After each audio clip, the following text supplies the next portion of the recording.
Hello everyone. તો આપણે હવે એક લાસ્ટ ક્વેશ્ચન છે, question number 24. Contrast the method of science and poetry.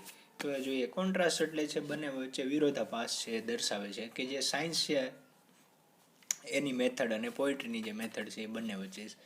તો first of all it would be define vote is poetry and what is science in order to contrast the method of science and poetry. તો કે આપણે છે એ વસ્તુને પહેલાં define કરશું, રજૂ કરશું કે પોએટ્રી શું છે અને સાયન્સ શું છે, in order to contrast the method, કે જે આ બંનેને વચ્ચે આપણે કોન્ટ્રાસ્ટ બતાવો છે, વિરોધાભાસ દર્શાવો. તો પહેલાં આપણે પોએટ્રી અને સાયન્સને સમજશું.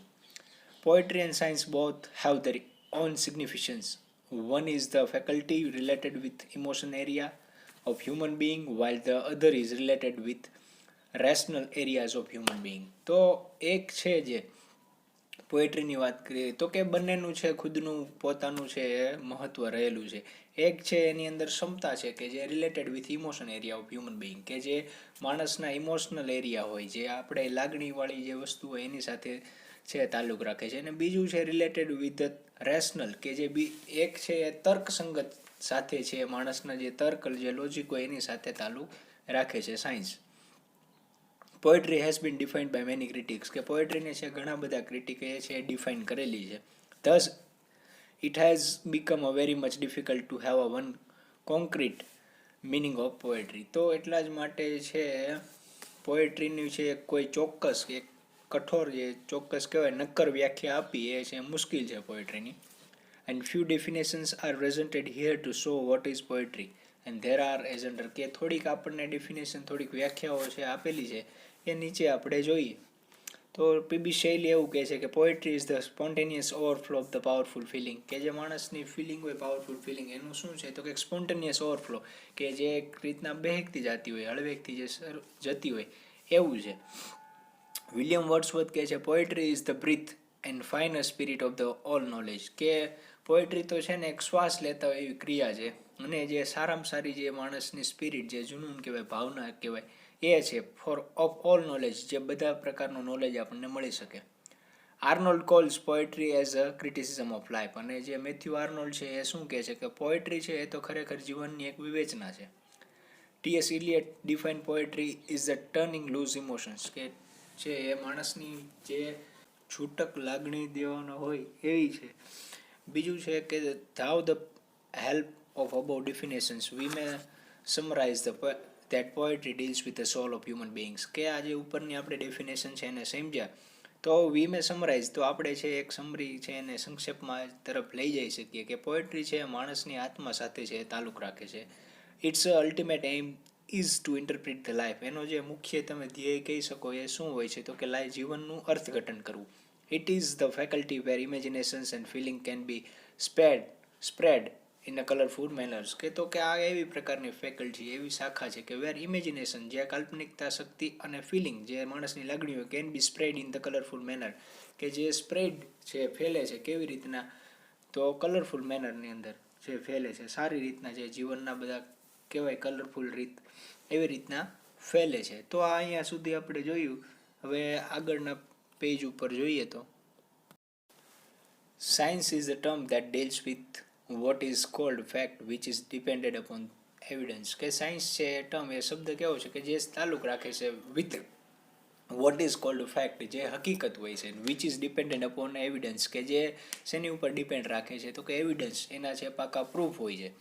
લોજિક એન્ડ ધ રેશનાલિટી, અને જે એની ઉપર શું તમે કહી શકો કે લોજિક હોય અને બીજું તર્કસંગતતા હોય.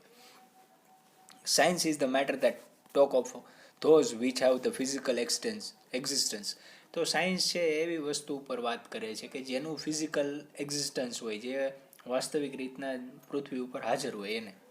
And therefore there is no such interpretations of life in science, એટલા જ માટે છે એ સાયન્સની અંદર કોઈ there is no such interpretations of life, કે એની અંદર કોઈ જીવનનું છે અર્થઘટન તમને જોવા મળશે નહીં, કે જે વાસ્તવિક હશે એવી જ વસ્તુ સાથે ડીલ કરશે. કોઈ લાગણીઓ કે જે નહીં દેખાતી હોય એ વસ્તુ સાથે સાયન્સ છે ડીલ નહીં કરે.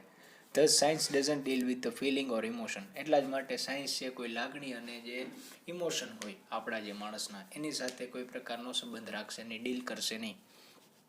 If it sad that poetry is an interpretation of life thou the imaginations and the feelings, then it is not applicable at all the science because the science cannot interpret life. કે if it said that, જો એવું કહેવામાં આવે કે poetry is an interpretations of life, કે જો poetry છે એ જીવનનું અર્થઘટન છે without the imaginations and the feeling, કે શેના દ્વારા, તો કે ઇમેજિનેશન, આપણી કાલ્પનિકતા શક્તિ અને જે આપણી લાગણીઓ એના દ્વારા, then it is not applicable at all to science, કે એ વસ્તુ છે બધી તમે સાયન્સ ઉપર છે એપ્લાય ન કરી શકો, લાદી ન દઈ શકો, because science can not interpret life, કારણ કે સાયન્સ છે એ જીવનનું અર્થઘટન છે એ કરતું નથી. Of course it can provide a safety to life. હા, એ એક વસ્તુ છે કે જે આપણે જીવનને છે એ સેફ્ટી પ્રોવાઈડ કરે છે. This it is the first contrast between science and poetry. એટલા જ માટે આ છે પહેલો અહીંયા તમને છે વિરોધાભાસ જોવા મળશે. The business of the scientist is to study the things which were feasible. કે જે બિઝનેસ છે, તમે કાર્ય કહી શકો, જે કામ કરવાની શૈલી કહી શકો સાયન્ટિસ્ટની, એ શું છે તો કે study the things which are feasible, કે જે શક્ય હોય એવી વસ્તુને ઉપર એને સ્ટડી કરવાનું છે, રિસર્ચ કરવાનું છે. He observes and analyzes the form, structure, quality and the other characteristic of all things and ultimately conclude with his invention related to his study.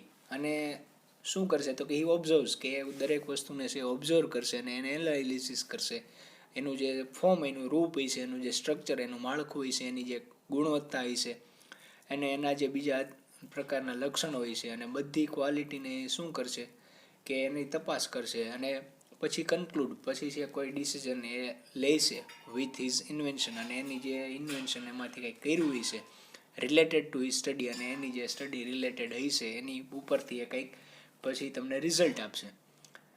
And there must be the concrete conclusion based on the logic and calculation. અને એ જે decision આપશે એ કેવું હશે, એકદમ સચોટ હશે, એકદમ નક્કોર હશે. કન્ક્લુઝન કે જે કન્ક્લુડ કરશે એની વાતને પૂરી કરશે, બેઝડ ઓન એની ઉપર બેઝ હશે, આધાર રાખતું હશે, તો કે લોજિક હશે, એની અંદર તર્ક હશે, બીજું એની અંદર કેલ્ક્યુલેશન્સ હશે, એની અંદર જે ચોક્કસ ગણતરી કરી છે. Because science is one kind of systematic approach that is related with cause and effect theory. કારણ કે સાયન્સ છે એક એવી વસ્તુ છે તો કે સિસ્ટમેટિક અપ્રોચ છે, જે સિસ્ટમ લયબદ્ધ ચાલતું, તાલબદ્ધ ચાલતી એક વસ્તુ સિસ્ટમમાં ચાલતી, એ સિસ્ટમની બહાર છે એ નો વર્ક કરી શકે, એને ચોક્કસ એવિડન્સ જોઈએ ત્યારે જે સાયન્સ છે વર્ક કરી શકે, અને એના જે કારણો હોય છે અને બીજું જે એની અસરની જે થિયરીઓ હોય છે એ બધી અહીંયા રજૂ કરે છે. ધ બિઝનેસ ઓફ પોએટ, પણ જ્યારે પોએટનું કાર્ય તમે કહો એ શું છે, is to create the world of his own imagination which can not be fact. કે જે પોએટ છે કેવી પ્રકારની, તો જે કાલ્પનિક દુનિયાને છે એ સર્જન કરશે કે જે હકીકતમાં સાચી નહીં હોય.